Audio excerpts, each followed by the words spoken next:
on the screen the statistics. We took in 76,000. There were over 5,000 that never should have made it into this country. Right.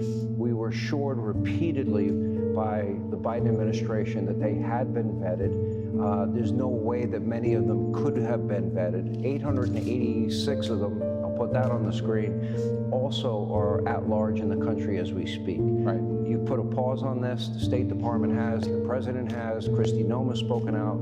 Where are we with all of this, and how dangerous is this? Well, the pause is actually, we've announced it, but in fact, we've been much more careful since we took over, with a lot of pressure on us, by the way, to let more people in. So many of them served as interpreters alongside us in Afghanistan, and so their lives were at risk. So we had a lot of pressure to begin with, but we've slowed that process down from day number one to take an extra look at people. Here's the problem with vetting people. You can't have a perfect vet no matter who that person is, for a couple reasons. The first is you can only vet information that exists, right?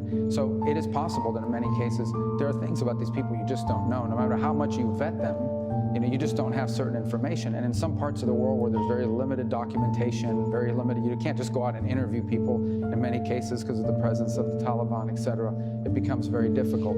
The second thing you can't vet, you can vet what people have done in the past. You can't vet what people might do in the future. There's another dynamic at play here, and that is you could allow someone into our country who has no history of radicalization. Perhaps they even have worked with you in the past, but they are susceptible to radicalization once they enter the United States because they don't assimilate well, because they fall victim to some of this online propaganda and efforts to radicalize people.